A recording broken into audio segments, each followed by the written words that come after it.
오늘 본문은 신약성경 로마서 13장입니다. 로마서 13장 8절부터 10절까지 말씀 제가 봉독하도록 하겠습니다. 로마서 13장 8절에서 10절입니다. 피차 사랑의 빚 외에는 아무에게든지 아무 빚도 지지 말라. 남을 사랑하는 자는 율법을 다 이루었느니라. 간음하지 말라, 살인하지 말라, 도적질하지 말라, 탐내지 말라 한 것과 그 외에 다른 계명이 있을지라도 내 이웃을 내 자신과 같이 사랑하라 하신 그 말씀 가운데 다 들었느니라. 사랑은 이웃에게 악을 행하지 아니하나니 그러므로 사랑은 율법의 완성이니라. 아멘.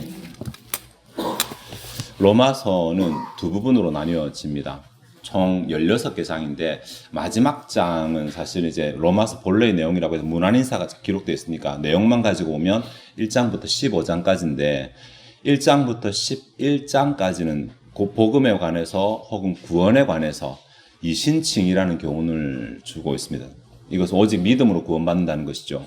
그리고 12장부터 15장까지는 삶에 관해서 신행일치라는 교훈을 주고 있습니다. 로마서 이렇게 크게 두 가지의 교훈을 주고 있고 오늘 우리가 볼 본문은 두 번째 교훈에 속해 있습니다. 12장부터 신행일치에 대한 교훈이 주어지고 있는데 12장은 어떻게 보면 또 대원칙에 관한 이야기를 하고 있습니다.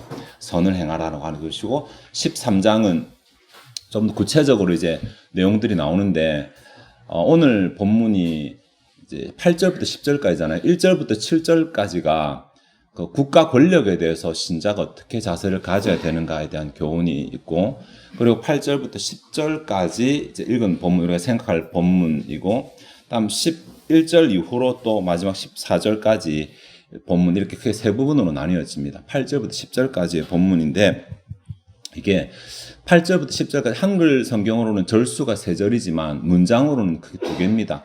8절, 9절이 하나의 문장이거든요. 본문으로. 다음 10절이 하나의 문장이고. 근데 이제 어쨌든 9절은 종속절, 왜냐하면이라는 종속절이니까 8절하고 10절만 좀 생각을 하도록 하겠습니다.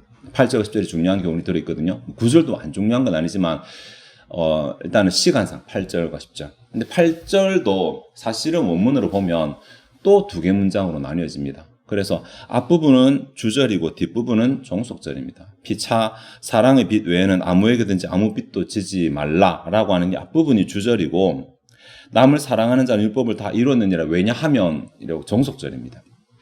주절은 8절 상반절. 피차 사랑의 빚 외에는 아무에게든지 아무 빚도 지지 말라. 근데 들으면 그래 라고 말하지만 정확하게 무엇을 말할까요? 라고 질문하면 답이 조금 애매해집니다.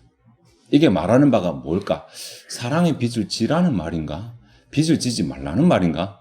사랑의 빚은 무엇이고 사랑의 빚을 진다는 건 무슨 말인가? 굉장히 생각을 해보면 해볼수록 꼬리에 꼬리를 무는 그러한 의문들이 생겨나게 됩니다. 사실 이 본문 이 구절을 8절 상반절이죠. 어떻게 해석하느냐는 다른 번역본들도 두 가지 관점으로 갈라집니다. 어디에 초점을 두냐에 따라 달라지게 되거든요. 여기에 중요한 단어가 나오는데 사랑이라는 단어하고 빚이라는 단어. 이 단어 중에서 어디에 초점을 두냐에 따라서 해석 자체가 크게 두 가지 부류로 나뉘어지게 됩니다. 먼저 우리가 버릴 빚에 초점을 맞추는 해석을 보면, 그러니까 누구에게도 빚지지 말라 이런 말이니까 빚은 지면 안 된다 이 말은 앞에 1절부터 7절까지의 내용을 이어서 교훈하는 것이라고 생각을 하는 해석입니다. 1절부터 7절까지가 국가 권력에 대해서 우리 어떤 자세를 가져야 되는가라고 이렇게 교훈한다고 했죠. 마지막 7절에 보면 모든 자에게 줄 것을 주되 조세를 받을 자에게 조세를 바치고 관세를 받을 자에게 관세를 바치고 두려워할 자를 두려워하며 존경할 자를 존경하라 라고 말해서 뭘 바치고 줄 거 다 주라 이렇게 나오잖아요. 그러니까 이 맥락에서 8절이 나왔다는 말입니다. 줄 거 다 줘야 되니까 줄 거 안 주고 가지고 있지 마라. 이런 맥락에서 8절이 나왔다고 보는 해석이 있는데 이게 조금 해석이 문제가 있는 것이 1절부터 7절까지가 국가 권력에 대한 태도긴 한데 가만히 보면 1절에서 5절까지는 권력에 순종하라라는 내용이 나오고 6절에는 조세 이야기가 나오고 7절 상반절에 조세 이야기가 나오고 7절 하반절에 권력에 대한 이야기가 나온다는 거죠. 좀 이쁘죠 구조가. 교차대 친구조라고 말하는 권력 이야기, 조세 이야기, 권력 이야기를 해서 이미 7절로 교훈이 하나 다 끝났다는 것입니다. 교훈 단위가 다 끝나버렸다. 이미 마감이 되어서 7절에 이어오는 것 조금 맞지 않다. 다음 또 다른 이유 하나는 그래 7절에 이어온다고 하자. 그러면 뒤에 그것을 바탕으로 뒤에도 같은 이야기가 나와야 되는데 막상 8절, 9절, 10절에는 더 이상 조세 이야기 안 나온다는 것입니다. 시작에만 이렇게 나오고 뭐가 나오냐면 사랑과 율법이라는 단어가 나옵니다.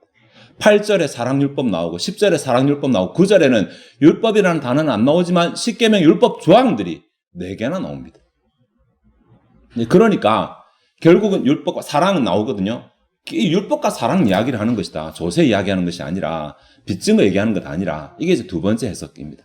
오늘 우리는 두 번째 관점에서 물론 이런 해석도 단점이 있는데 앞의 내용과 단절되는 거 아니냐라고 이렇게 말할 수 있지만 이 관점에서 한번 생각을 해보도록 하겠습니다. 이게 앞에 다시 좀 정리해야 되겠네요. 빚이라는 그 단어를 중심으로 본문을 보게 되었을 때 또 사랑이라는 단어를 중심으로 본문을 보게 됐을 때 해석 자체가 이제 번역 자체가 달라지게 되는데 빚이라는 단어를 중심으로 보게 되면 너희는 서로 사랑하는 것 말고는 누구에게든지 무엇으로도 빚지지 말라. 이렇게 이제 8절 상반절이 번역이 됩니다. 사랑하는 것 말고는 빚지지 말라. 사랑의 빚은 져도 된다. 사랑의 빚은 저라 뭐 다른 건 빚지지 마. 다 갚아줘. 뭐 이렇게 되는 것이죠. 그리고 사랑이라는 단어를 가지고 초점을 맞춘다면 좀 하네. 너희는 서로 누구에게든지 사랑하는 것 외에는 무엇으로도 갚아야 의무를 가지지 말라라고 해석이 되는데 이게 좀 설명이 필요하네요. 이게 빚지다라는 단어 때문에 빚지다. 빚을 진다라고 말하면 우리는 뭔가 누구한테 빌려왔을 때 빚진다라고 하잖아요. 그러면 이것을 빌릴 때부터 갚아줄 때까지는 빚지고 있는 거잖아요.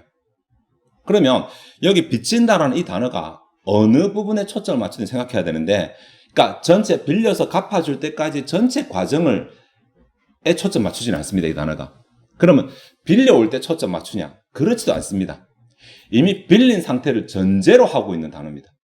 그러니까 이 사람은 뭘 빌려와서 없는 것을 더 얻게 되는 것이 아니라 이미 빌려온 상태에서 이제 갚아야 될 의무만 남은 상태. 성경에 34번 이 단어가 사용되거든요. 단 한 번도 빌려오는 시점에 쓴 적은 없어요. 이 단어가. 사실 이 단어가 법정 용어로서 뭔가 책임을 이제 부과하게 되는 그런 때도 쓰여지는데 전부 다 34번 전부 다 내가 빌려온 상태에서 이제 나는 이제 얻을 게 없어요. 빌려올 때는 얻는 거잖아요. 내가 뭐 없던 게 생기는 건데 그것이 아니라 내게 있는 것을 내어줘야 하는 상태. 그 상태를 전제로 하는 말입니다. 그래서 이게 이제 빚진 자라고 말하지만 엄밀히 말하면 갚아야 될 의무가 있는 자, 갚아야 될 책임이 있는 자, 뭐 이렇게 보아야 됩니다. 그래서 너희는 서로 사랑할 때, 너희는 서로 누구에게든지 사랑하는 것 외에는 무엇으로도 갚아야 할 의무를 가지지 말라. 갚아야 할 의무를 남겨두지 말라. 이렇게 번역을 하는 것이죠. 영어역도 이렇게 번역하는 경우 많이 있습니다. 갚아야 할 의무를 남겨두지 말라. 사랑이라는 것을 강조하다 보니까 이게 뭐뭐 외에는 뭐뭐 하지 말라라는 이 문장은 구문은 바꾸어서 말하면 뭐뭐 할 때는 뭐뭐 하라 이렇게 바꿀 수 있거든요. 그렇게 바꾸어 본다면 너희는 서로 사랑할 때 누구에 대해든지 어떤 것이든 빚을 갚아야 하는 자처럼 하라. 이렇게 해석이 되는 것입니다. 조금 선명해지죠. 그러니까 그러면 사랑이라는 단어에 초점 맞추면 내가 사랑이라는 것을 할 때면 항상 어떤 자세로 해야 되는가? 빚 갚는 자의 자세로 하라는 것입니다. 사랑을 하는데 웃기죠. 우리가 생각하는 사랑은 뭔가 물론 이성간의 사랑 말고 그리스도 신자로 사랑할 때 내가 뭔가 값이고 내가 뭔가 베풀어주고 내가 할 수 있으면 하고 내가 할 능력 때문에 하고 이런 식으로 생각을 많이 하거든요. 근데 여기서는 빚을 갚아내야 되는 자처럼 사랑하라고 이렇게 말하니까 빚을 갚는 자는 을이잖아요. 사랑을 하면서 을의 자리에서 사랑을 하라. 이렇게 말하는 것입니다. 네. 도대체 이게 무슨 말인가? 이걸 생각해 봐야 되겠죠. 사랑을 하긴 하는데 내가 갚아야 할 자리에 사랑한다는 이 말은 조금 큰 신학적인 문맥을 필요로 합니다. 우리가 하나님한테서 사랑을 받은 자들이잖아요. 우리가 사랑을 받은 자이기 때문에 우리는 하나님께 사랑을 받은 자로서 반응, 이렇게 폭넓게는 사랑을 갚는다고 말하지만 사실은 반응, 리액션을 보여야 돼, 하나님 앞에. 하나님 앞에 우리가 받은 사랑에 감사하다고 말하든지 어떻게 나도 헌신하든지 뭔가 리액션을 나타내야 되는 이 부분을 빚을 갚는 것이라고 말하거든요. 근데 성경은 우리에게 하나님께 이 빚을 갚아라고도 말합니다, 분명히. 그러나 동시에 이웃에게도 이 빚을 갚아라고 말한다는 것입니다. 그러니까 하나님께 받은 사랑은 이웃에게 갚아라. 그것이 하나님께 갚는 것이라고 말한다는 것이죠. 복음서에 굉장히 많이 나오는데 한 구절만 가지고 오면 마태복음 25장 40절에 이 마지막 날 양과 염소를 가르는 그 이야기거든요. 예수님 심판하실 때 그때 40절 임금이 대답하여 이르시되 내가 진실로 너에게 이르노니 너희가 여기 내 형제 중에 지극히 작은 자 하나에게 한 것이 곧 내게 한 것이니라 라고 말씀하십니다. 이 앞에 문맥 보면 예수님께서 양과 염소를 가르시고 오른쪽에는 양들에게 너희는 하나님께 복받는 자들이다. 와서 하나님의 나라를 상속하라고 말하면서 너희는 내가 줄일 때 배를 채워주고 목마를 때 마시게 했고 내가 힘들 때 도와주고 막 이렇게 말합니다. 그러니까 거기 있는 사람들이 어안이 벙벙해서 예수님 우리가 언제 주여 우리가 언제 그렇게 했단 말입니까? 라고 말하니까 너희 중에 지극히 작은 자 하나에게 한 것이 곧 내게 한 것이다. 이렇게 답하시는 겁니다. 그 뒤에 내용은 또 지옥으로 갈 자들이 와서 너희는 내가 목마를 때 마시게 아니했고 뭐 배고플 때 먹을 주지 막 말하니까 또 따지잖아요. 왜 우리가 언제 안 했습니까? 우리 다 했는데 이 사람들이 예수님께 했다고 말하는데 다 했는데요 하니까 너희가 지극히 작은 자 하나에게 하지 아니한 것이 곧 내게 하지 아니한 것이라고. 네, 이거 오늘 우리가 다루는 본문 아니니까 이 사람들이 우리가 언제 하지 아니하였습니까? 라고 당당할 수 있는 이유는 자기 딴에 뭔가 했다는 것입니다. 하나님 나라를 위해서 뭔가 했다는 것인데 예수님의 기준은 아니야.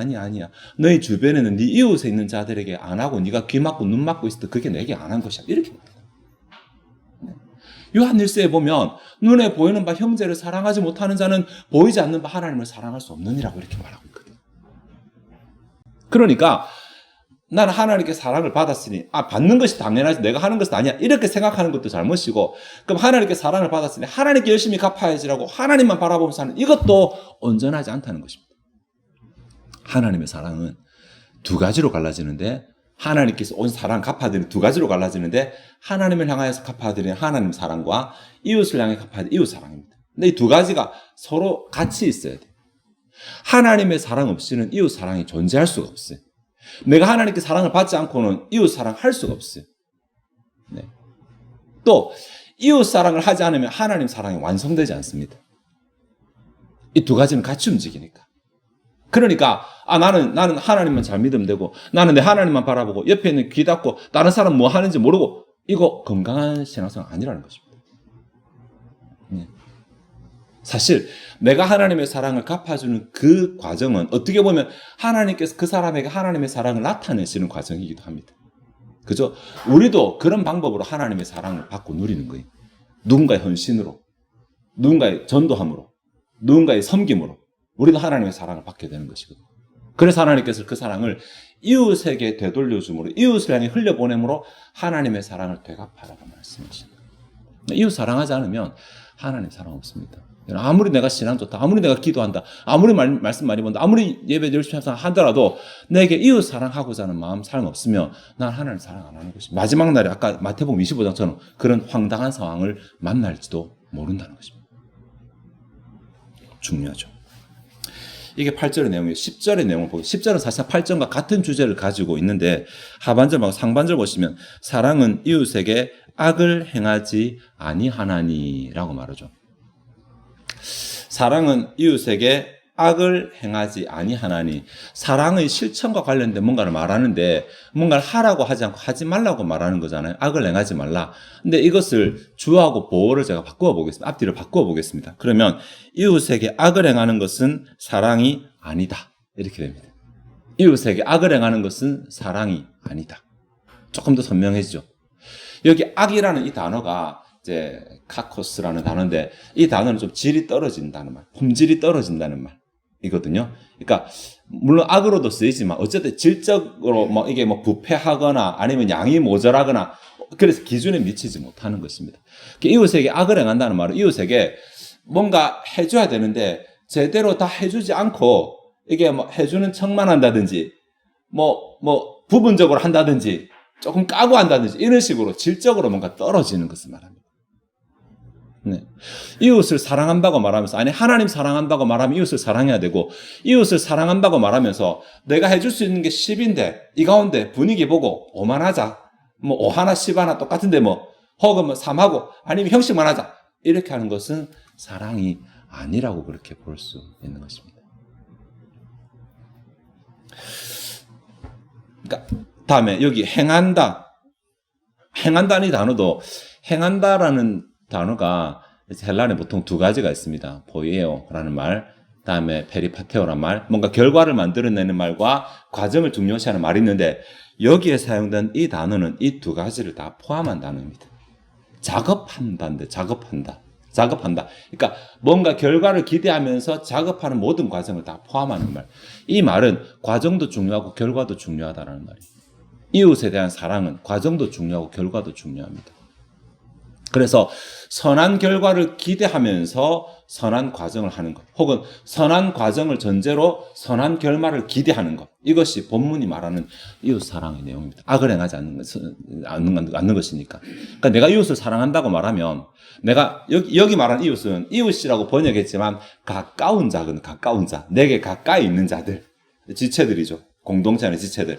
이 가까이에 있는 자들에 대해서는 내가 사랑하고 말 안 해도 하나님을 사랑하면 반드시 이웃을 사랑해야 되니까 내가 하나님을 사랑한다면 반드시 내 주변의 사람은 내 사랑의 대상이 되고 그 사람들을 사랑할 때에 그 사람에 대해서 내가 뭔가 을의 자리에서 사랑하듯이 빚을 갚는 자처럼 사랑해야 되는데 이게 내가 이만큼 할 수 있는데 요만큼만 한다든지 이렇게 하면 사랑이 아니다 라고 말하는 것입니다. 자, 이렇게 말하면 8절부터 10절까지가 하나로 연결됩니다. 좀 정리를 하면 두 가지 정도의 교훈을 가진다고 말할 수 있는데 하나는 사랑은 사실 신자에게 선택이 아니라는 것입니다. 신자에게 사랑은 의무입니다. 하나님의 사랑을 받았기 때문에 하나님의 사랑을 받았으니 나는 받은 대로 누리면 된다 이렇게 생각하는데 여러분 그 부모의 사랑을 예로 해보겠습니다. 하나님의 사랑과 우리의 생각이 제일 비슷하니까 부모의 사랑을 자녀가 받습니다. 계속 받죠. 언제까지 받습니까, 여러분들? 부모가 죽을 때까지 부모는 자녀를 사랑합니다. 해줄 수 있는 거 다 해줍니다. 근데 자녀가 자라나잖아요. 자라나고 나면 자녀도 뭔가를 해야 되잖아요. 고려장이라는 말 여러분 아시지 않습니까? 삶이 너무 힘들어져서 부모가 나이가 들어 기력을 이제 더 이상 생활력이 없어지면 자식이 부모를 산에 갖다 버리는 고려장이잖아요. 네. 그거는 사실은 자녀가 이제 부모를 복양하고 부모에게 사랑을 갚아드려야 될 타이밍에 하지 않겠다라는 것입니다. 네. 그래서 그 유명한 이야기, 그 부모를 버리고 오는데 아들이 지게를 다시 지고 되돌아오는 것을 보고 아버지가 야, 그 지게 몰라 가져오냐니까 놔뒀다 나중에 아버지 옮길 때도 써야 되니까요. 그 이야기 모르십니까? 그래서 그 아버지가 얼른 자신의 잘못을 깨닫고 가서 어머니를 모셔왔다, 노모를 모셔왔다. 그 이야기가 전해지잖아요. 네. 사실은 내가 사랑의 을이 된다는 말은 언젠가 내가 사랑의 갑이었다는 말을 전제로 하고 하나님의 사랑을 받은 자이기 때문에 신앙에 있어서는 그렇습니다. 그것을 갚으려 하지 않고 나는 계속 받아야 된다고 계속 받는 것만 강조한다면 나는 신앙이 어려서 내 힘으로 뭘 할 수 없는 자라고 자꾸 고백하는 것 같아요. 깐난하기는 아무것도 할 수 없이 계속 받기만 받아야죠. 신앙이 성장 안 한다는 말이죠. 근데 신앙이 성장할수록 점점 주변 사람의 필요도 보이고 다른 사람을 사랑해야 될 이유도 보이고 내가 할 수 있는 일도 보이고 신앙이 성장하면 자동적으로 보이게 되거든요. 그래서 점점 그렇게 일을 나도 갚아나가는 것입니다. 사랑은 장성한 신자에게는 의무입니다. 다음 두 번째로 사랑한다는 것은 선을 행한다는 것인데 최선을 다한다는 것입니다. 최선을 말이 될까요? 최선을 다한다는 것입니다. 내가 다 할 수 있는데 얼마를 빼놓고 빼고 한다. 이거 사랑 아니라는 것입니다. 네. 그렇다 오해하지 마세요. 집 다 팔아줘라. 이거 아닙니다. 네. 그런 말 아니고 내 마음이 이렇게 하는데 내 마음이 동요하는데 눈을 감는다든지 내 마음이 움직이는데 못 들은 체 한다든지 주변에 분명히 하나님의 사랑을 필요로 하는 자가 있는데 그 하나님의 사랑을 내가 전달해줘야 되는데 나는 전달 안 해줘. 누군가 하겠지. 나는 오히려 더 받아야 돼. 이렇게 생각한다면 그것은 잘못이라는 것입니다. 분명히 내가 뭔가 할 수 있으니까 하나님이 내 마음에 감동 주시는 것입니다. 내가 할 수 있으니까. 그런 내 마음에 감동 줄 때는 찔림을 주신다면 그 찔림에 내가 뭐라도 반응을 하는 것이 하나님을 사랑하는 방법이다. 하나님을 사랑하는 방법, 즉 하나님을 신앙하는 내용이다. 이렇게 말할 수 있습니다. 네. 우리 교회는 이미 충분히 사랑이 풍성한 교회입니다. 물론 성경이 말하는 절대적 기준에는 미치지 못하겠지만 뭐 다른 교회에 비해서는 충분히 사랑 풍성합니다. 신앙도 열심히 있고 뭐 다 열심도 있고 또 이웃을 사랑하는 것도 열심히 있고 네, 열심히 또 지금 막 주중에도 만나고 교제하고 아주 감사합니다. 심지어 오늘 주 금요일에 가는 이 선교조차도 하나님의 사랑을 실천하는 방법이잖아요. 우리가 그들의 하나님이 이게 필요하니까 와서 좀 도와라고 말할 때 우리가 가서 돕는 이것도 사랑의 실천, 귀를 막지 아니하고 돕는 것이거든요. 이미 우리에게는 풍성합니다. 그러니까 자 우리 이제 이런 사랑을 해봅시다. 이런 교훈을 말하려고 하는 것이 아니라 이미 잘하고 있으니까 계속 합시다. 좀 더 열심히 냅시다. 혹시나 나 잘하고 있는데 이제 100점에서 혹시나 내 삶에서 뭔가 부족한 것이 있다면 그거 찾아서 조금 더 보완합시다. 이렇게 제가 오늘 말씀드리고 싶습니다. 이웃을 사랑하는 것은 결국은 하나님을 사랑하는 것이고 하나님 사랑 잘하는 사람은 하나님도 그 사람에게 사랑을 나타내십니다. 그렇죠? 하나님이 더 사랑하십니다. 열매를 맺으면 요한복음에 기록된 것처럼 우리가 열매를 맺으면 하나님께서 더 열매 많이 맺으라고 그 가지를 더 귀히 여기신다고 말하거든요. 우리 앞에서 열매를 맺는 방법이 기도 많이 하는 것이 열매고 성경 많이 보는 것이 열매가 아니라 사실은 그런 것은 실제로 내가 삶에서 하나님의 사랑을 실천하며 살아갈 수 있도록 하는 공급하는 영양분이 되는 것이지 그렇게 말씀 보고 기도하는 그 힘을 통해서 하나님의 뜻을 더 알게 되고 그것을 통해 나가 실천하는 것에서 열매가 맺어지는 것이거든요. 결국은 이웃 사랑하는 것에서 하나님 사랑의 열매가 맺어지는 것입니다. 그러니 내가 뭔가 부족한 것이 있다면 더 노력해서 하나님께 더 많은 사랑을 보여드리고 이웃을 사랑함으로 그리고 하나님 앞에 더 귀임 받는 하나님께서 더 귀하다 생각하시고 하나님을 사랑하는 자에게 하나님 주시는 복을 은혜를 누리는 저와 여러분 되시기를 바랍니다. 기도하시겠습니다. 하나님 오늘 로마서 13장에서 사랑에 대한 교훈을 짧게 생각해 보았습니다. 신자에게 사랑은 선택사항이 아니라 의무이며 하나님을 사랑한다는 말과 하나님을 믿는다는 말이 사실은 동의어라는 사실을 우리가 좀 알게 해주옵소서. 그리고 하나님을 사랑한다는 것과 이웃을 사랑한다는 것도 서로 같은 말이라는 것도 좀 알게 해주옵소서. 하나님의 사랑이 이웃 사랑으로 나타난다는 사실을 알게 하시고 하나님께서 내 마음 가운데서 나를 통해 일하시려고 이웃 사랑을 자극하실 때 이웃 사랑을 부추기실 때 내가 하나님의 그 음성에 순종하게 하시고 자극에 순종하게 하셔서 이웃 사랑을 실천하게 해 주옵소서. 이웃에게 지극히 작은 이웃에게 별 볼 일 없는 이웃에게 하는 그것이 곧 지극히 크신 하나님께 해드리는 것이라는 사실을 알게 하시고 할 수 있는 것에서 최선을 다해 선을 행하게 도와주옵소서. 하나님 또 이렇게 했을 때 주님께서 우리의 삶 가운데 하나님을 사랑하는 자에게 베푸시는 그 은혜를 복을 우리가 누릴 수 있도록 허락하여 주옵소서. 이미 교회가 풍성히 이 모든 일들을 행하게 하심을 감사드립니다. 더욱더 풍성하게 하시고 우리 가운데 하나님의 사랑이 더욱더 풍성해짐을 세상에게 보여주는 교회가 되게 하여 주옵소서. 이 시간 저 앞에 준비된 예물을 드리고자 합니다. 우리의 마음이 즐거이 하나님을 헌신하게 하옵소서. 감사드리며 예수 그리스도 이름으로 기도하옵나이다. 아멘.